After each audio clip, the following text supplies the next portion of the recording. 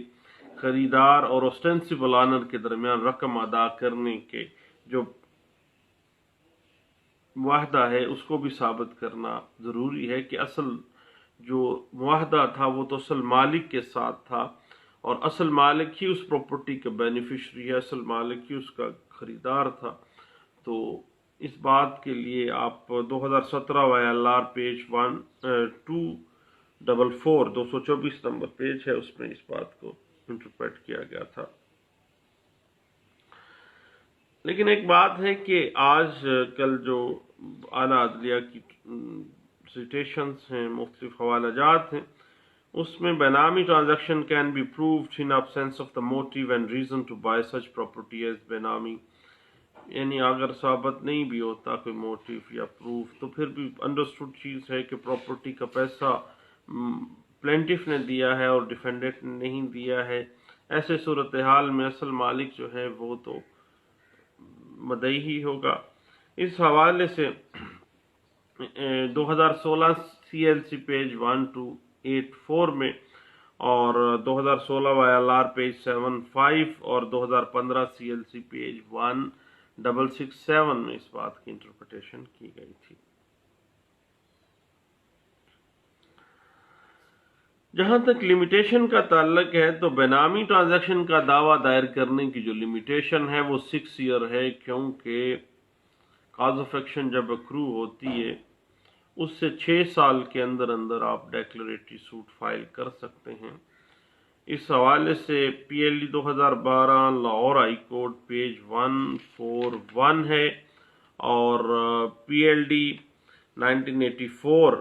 Karachi high court page 94 ہے. اور بعض ایسے صورتحال بھی ہوتی ہے جب قبضے کا معاملہ آ جاتا ہے کہ پوزیشن بھی آپ لینا چاہ رہے ہوتے ہیں، آپ کو بے دخل کر دیا گیا ہوتا ہے آپ کے قبضے میں مداخلت کر کے، تو بعض معاملات میں 12 سال تک بھی اس کی لمیٹیشن چلی جاتی ہے. اس حوالے سے کچھ لینڈ مارک ججمنٹ نوٹ کر لیجئے گا، بڑا ٹیکنیکل سا، اور لمیٹیشن آپ کو پتہ ہے کہ that is the mix question of law and fact, اور یہ ہمیشہ شہادت طلب معاملہ ہوتا ہے. اس پہ ڈھاکہ ہائی کورٹ کی ایک لینڈ مارک ججمنٹ ہے جو بعد میں آنے والے تمام فیصلہ جات میں ہولڈ کیا گیا اس کو، اور اس پہ اسی کو بنیاد بنا کے آگے فیصلہ جات کیے گئے. PLD 1957 Dhaka high court page 575 اور 2002 ILR پیج 1311 میں اس بات کو انٹرپریٹ کیا گیا تھا.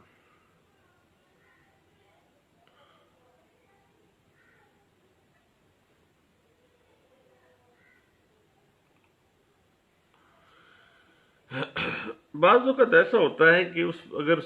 سکنی پراپرٹی ہے تو کوئی یوٹیلیٹی بلز وغیرہ جس پارٹی کے نام پہ ہوتے ہیں، اٹ مین کہ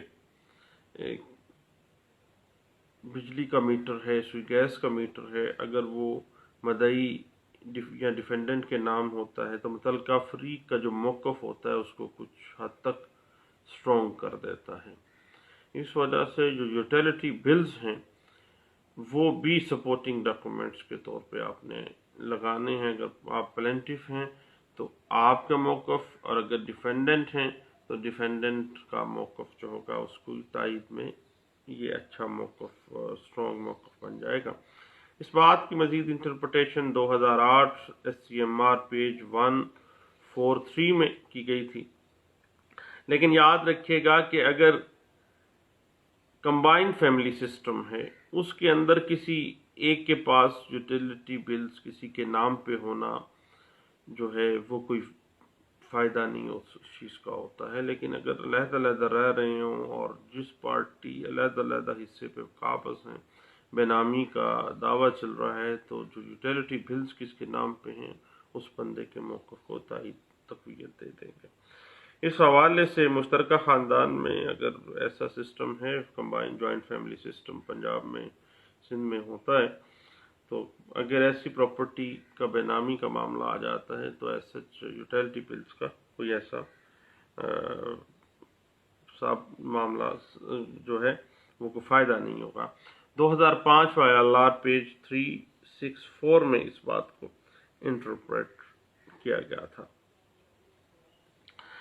اصل میں بات ایسی آ جاتی ہے کہ بے نامی ٹرانزیکشن بعض اوقات پریزمپشن کریٹ کر دیتی ہے۔ مثلا ایک نابالغ بچے کے نام پہ والد نے پراپرٹی خریدی ہے، ایک بیوی ہے جس کا کوئی سورس آف انکم نہیں ہے، اس کے نام پہ اس کے والد نے اگر پراپرٹی خریدی ہے، اس کے خاوند نے اگر پراپرٹی خریدی ہے، تو یہ بے نامی کی پریزمپشن پریویل کر جائے گی لا کے اوپر کہ واقعی پرزیوم کر لیا جائے گا کہ یہ بے نامی ٹرانزیکشن ہی تھی۔ اس حوالے سے 2002 CLC پیج 1537 اور 1993 CLC پیج 605 میں اس بات پہ ہمیں انٹرپریٹیشن جو ہے وہ مل جاتی ہے۔ لیکن ایک بات ذہن میں رکھیے گا، بطور پلینٹف جب آپ بے نامی ٹرانزیکشن کا ڈیکلیریٹری سوٹ میں جاتے ہیں اور یا ڈیکلیریٹری سوٹ کے ساتھ ساتھ پوزیشن میں جاتے ہیں، تو ذرائع آمدن آپ نے جو ثابت کرنے ہیں وہ مینڈیٹری ہیں، اور اگر آپ وہ ثابت نہیں کرتے تو دعویٰ خارج ہو جائے گا۔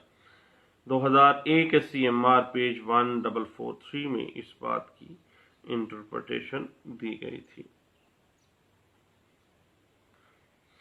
بعض اوقات ہم لوگ یہ دیکھتے ہیں کہ بے نامی ٹرانزیکشن کی گئی ہوتی ہے اور آگے سے کوئی دستاویز تیار کروا دی جاتی ہے۔ مثلا کسی کے نام پہ پراپرٹی خریدی ہے، اب بے نامی دار جو ہے وہ آگے سے کسی کے نام پہ گفٹ کر دیتا ہے یا کسی کے نام پہ پے کر دیتا ہے۔ تو اصل بات یہ ہے کہ بے نامی ٹرانزیکشن کے بنا پر اگر آپ نے دعویٰ کینسلیشن آف ڈاکومنٹس کا منسوخی دستاویزات کا کرنا ہے تو وہ آپ اس میں بھی ثابت اسی طرح ہی آپ نے کرنا ہے کہ یہ جو دستاویز بنوا کے دینے والا ہے وہ بندہ تو میرا بے نامی دار ہے، اور یہ جو جائیداد متداویہ ہے وہ تو میں اصل مالک ہوں، اور اسی کی اگر کینسلیشن آف ڈاکومنٹس میں آپ نے جانا ہے تو پھر 6 سال اس کی لمیٹیشن نہیں ہوگی بلکہ 3 سال اس کی لمیٹیشن اس سوٹ کی ہوگی۔ اور جب آپ کو پتہ چلتا ہے کاز آف ایکشن اکرو ہو گیا،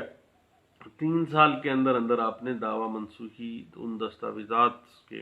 آپ نے دائر کرنا ہے۔ اس بات کی انٹرپریٹیشن آپ 1995 MLD پیج 397 میں دیکھ سکتے ہیں۔ اس کے بعد جہاں تک بے نامی دعویٰ میں دادرسی حاصل کرنے کے لیے متداویہ جو جائیداد ہے اس کا کوئی جو مدعی سٹینس لیتا ہے کوئی بھی، تو بھائی 74A اطلاق ہوگا مدعی جائیداد متداویہ کا اگر بے نامہ ہبہ نامہ، اس کے علاوہ تملیک نامہ، تبادلہ نامہ کے ذریعے مالک ہے تو پھر 74A کے تحت وہ کورٹ فیس ہوگی، اور مالیت مقدمہ جو ہے جو بھی رقم اندراج رجسٹری میں ہے اس کے مطابق ہوگی۔ اور اگر صرف اور صرف بے نامی داری کا آپ نے دعویٰ دائر کرنا ہے، صرف اور صرف بے نامی داری کے حصول کے لیے، تو 747 تو پھر سیکشن جو 74C ہے کہ جس میں اپنی مرضی کے مطابق کورٹ فیس آپ لگا سکتے ہیں، اور بے نامی ٹرانزیکشن کا جو دعویٰ ہے اس میں کورٹ فیس قابل ادائیگی تقریباً نہ ہونے کے برابر ہی ہوتی ہے، مستثنیٰ ہی قرار دیا جاتا ہے، اور عام طور پہ آپ لکھ دیتے ہیں کہ جو دعویٰ ہے وہ اس مالیت جو ہے